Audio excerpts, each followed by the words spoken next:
Okay, and welcome everybody. Thank you so much for taking the time to watching us. This is a preliminary event to the Health Data Forum Global Hybrid Summit that will happen later Thursday and Friday this week.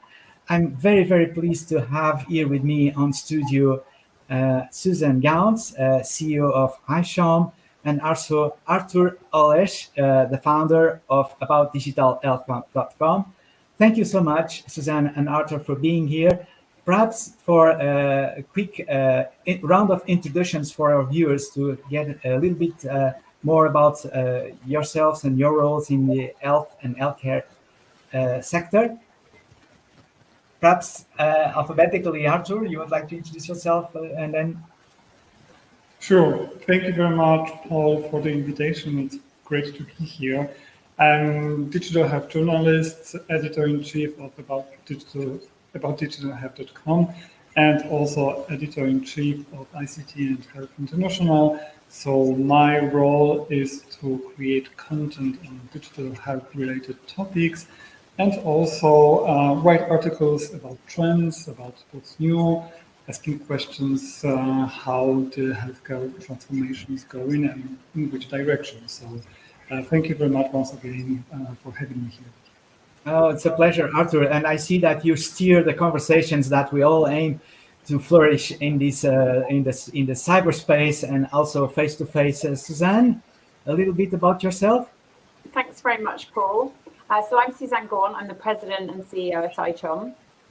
I've been with the organisation for about 3 years now, and ICHOM is an organisation that is focused on developing outcomes that matter most to patients and being able to provide the comparison between data of those outcomes that organisations all around the world are collecting and trying to improve the quality of care globally.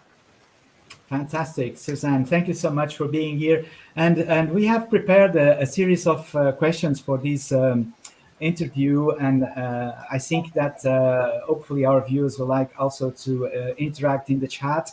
And we'll be watching their comments. And even though this is a recorded session and we're not able to have Suzanne and Artur to respond directly, but I'm sure they will be watching on LinkedIn and following through all your comments. So please comment on LinkedIn as you find appropriate. And let's start with a round of questions here to understand a little bit more this health data revolution that it's on the way, and ICHOM role in relation to the health data revolution that is going to happen, and the contribution of ICHOM for the next generation of healthcare systems, Suzanne. And over to you as on that one. Great. So I think that where we're going to, as I mentioned before, is about the comparison of data. So when we look at the outcomes that matter most to patients, how do we analyze that data to ensure that the learnings can be then shared? And I think this is really important. And obviously, data security is incredibly important. We need to ensure that aggregated, anonymized data can be used more widely, so that the learnings can provide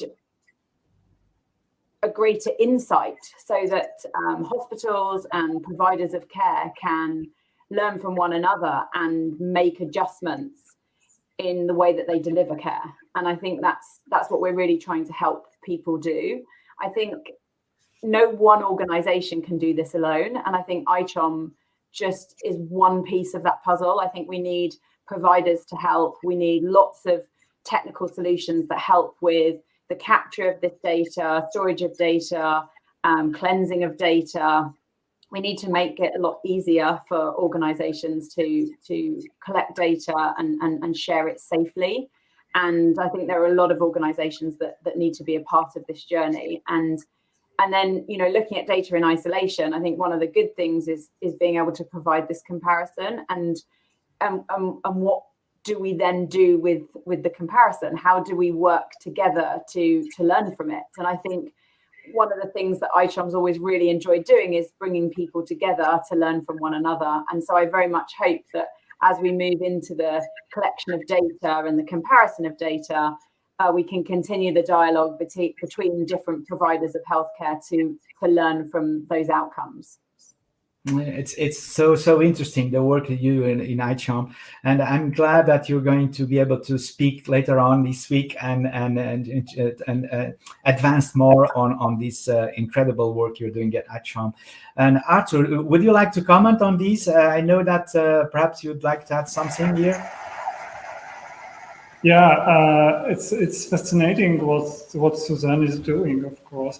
All these new possibilities are possible with the digital transformation in healthcare. So since we have all the technologies, since we have electronic patient records, since we have the possibilities to collect data, to gather data, and to analyze data, we can do much more than before. Of course, we could see it, for example, during the COVID-19 pandemic, when we could track the diseases, when we could track the pandemic, how it is developing in which countries. We could also track the contacts, for example, to prevent people from infecting each other. So we are still at the beginning of the digital revolution in healthcare and data revolution that will lead to more personalized, I hope, healthcare and more predictive even. And one of the key elements is, of course, measuring the outcomes, because still now, I would say that the healthcare is a little bit chaotic. So all the services that are provided to the patients are on a kind of average level. So it's not personalized. We can't measure the outcomes because we don't have tools. We haven't done it yet. But when we start to measure outcomes, we can create standards and we can deliver better care to every patient. And that is very fascinating. Fantastic, Artur. Yes, and it's true. And taking the cue, Suzanne, about the fact that it's not just health data. Of course, you have to engage these the health professionals and managers to compare these data. How are you coping with the fact that now under COVID, the community gatherings are restricted to online media, and is this affecting that much your outcome as an organization? Yes, it absolutely is. I think we've all learnt to readjust, and we're coping pretty well with virtual events. I think everyone's looking forward to being back in rooms together, but we can do a lot online, and we will meet again for the ICHOM Congress in November. We can have great sharing of information and still a lot of participation, and I think that it will be another great event. But we're looking forward to being back face to face, hopefully in 2022. Absolutely. But it's really amazing how resilient our society has become, because no matter the circumstances, we still meet even online or whatever the medium, but and knowledge is still exchanged, and that's also the reason why in the Health Data Forum later this week we are going to do it also an hybrid event, so participants will be welcome to attend in Porto, but also online. That's for sure.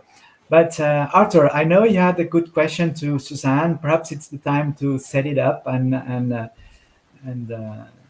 think Suzanne, more on the core of what ICHOM do.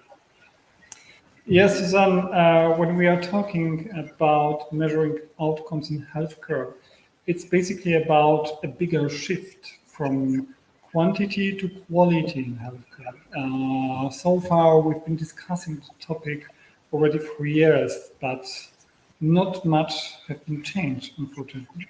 What must be done to make a step forward, to make this shift real towards outcome-based medicine? This is a great question. I think back to my point around how no one organization can do this alone.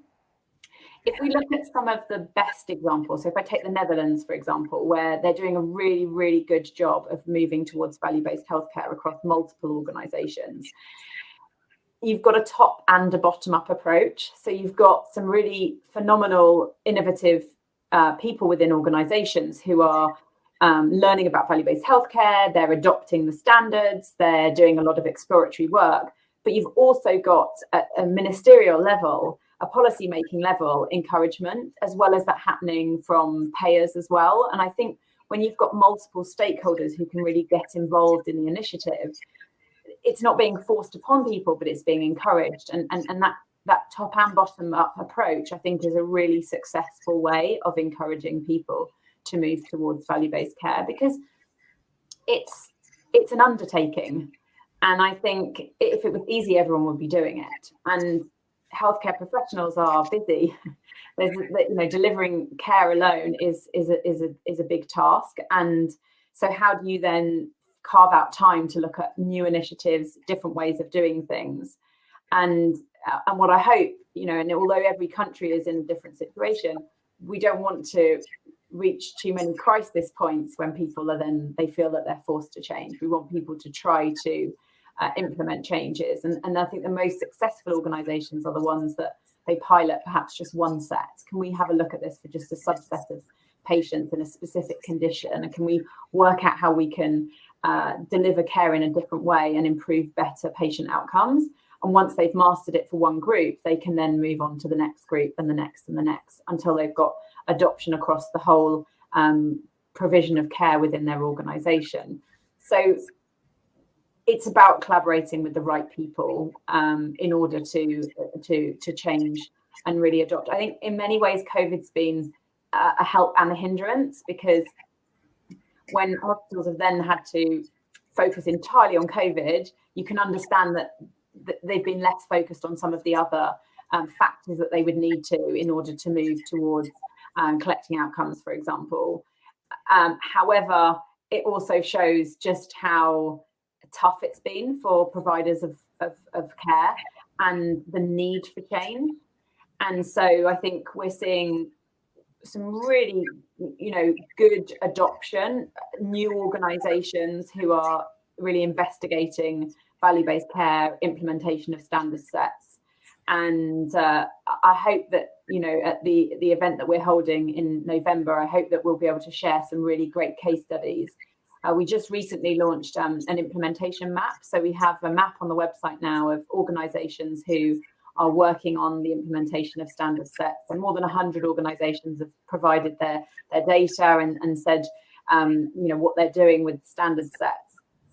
And so we're trying to, make people aware of this, share the success stories, because it's very easy for me to say, this is a great thing to do, but people are looking for proof. And so we need to provide that proof in order for people to have the opportunity often to go ahead and adopt.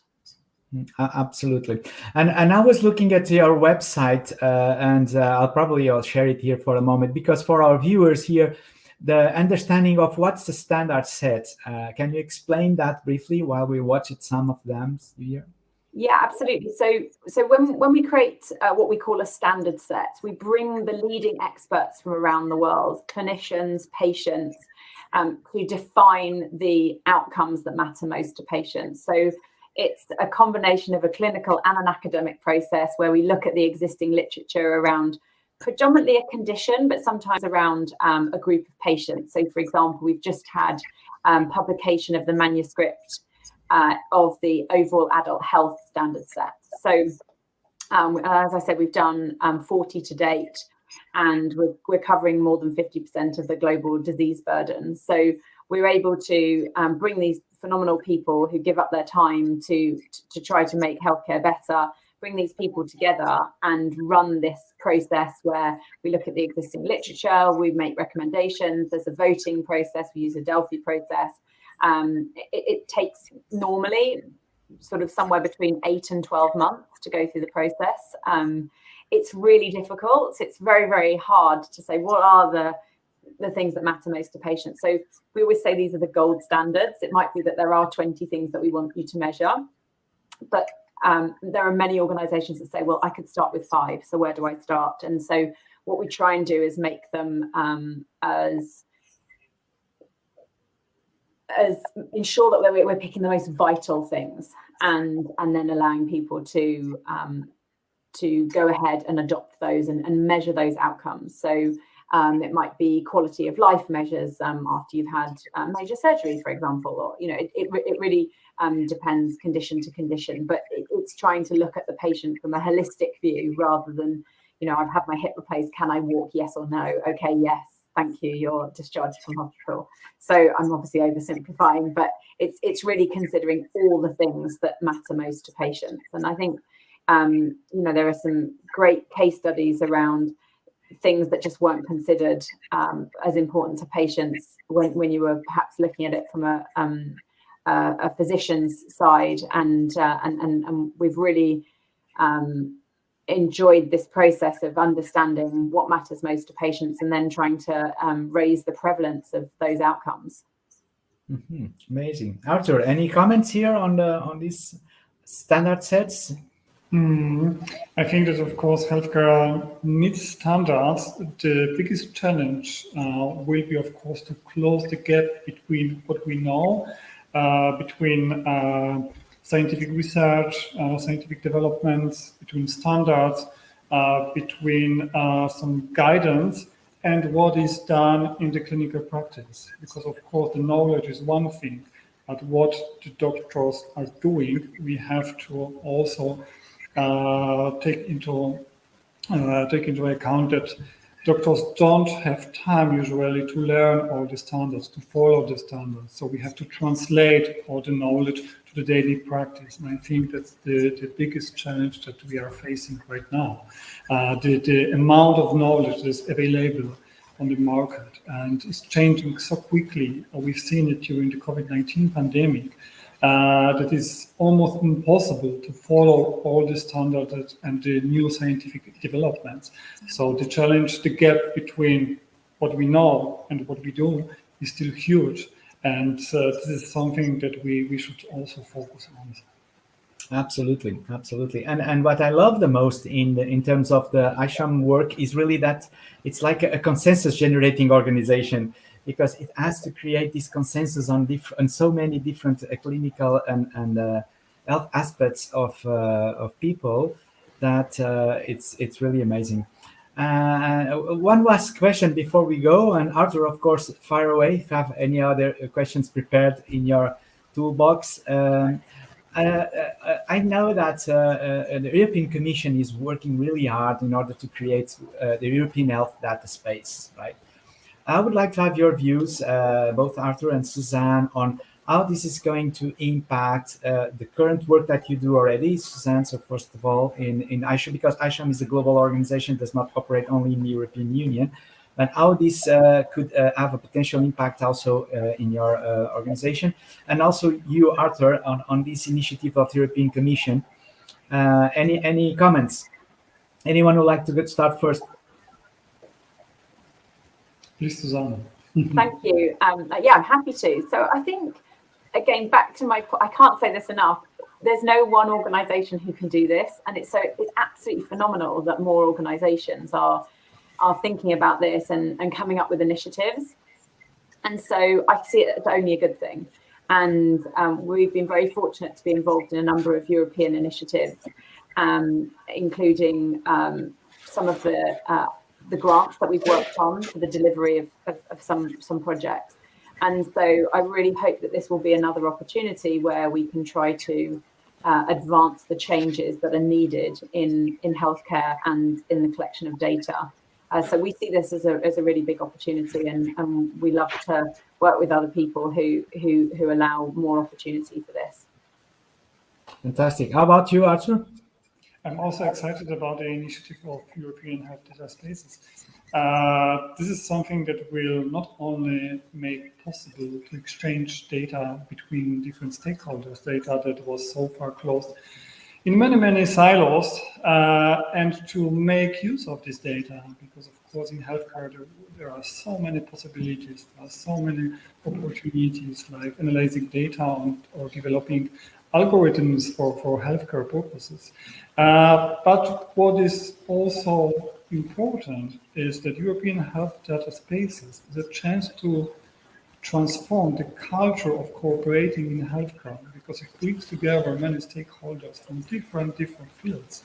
And now we have this very old-fashioned culture that everybody is doing something for himself and herself, and the organizations are not really cooperating and exchanging data. And this is a huge opportunity to change it and to create a new culture of healthcare where data is exchanged in safe ecosystems and organizations are cooperating together with united goal. Fantastic, fantastic. Okay, so thank you so much, dear guests, for being here with me in this preliminary event to the Health Data Forum Global Hybrid Summit. We'll wait for you later in the week, Thursday and Friday. We're going to start our conference live, and by all means, join us and leave your comments here if you like this conversation. Suzanne, Artur, thank you so much for being here with me. Thanks very much. Thank you very much.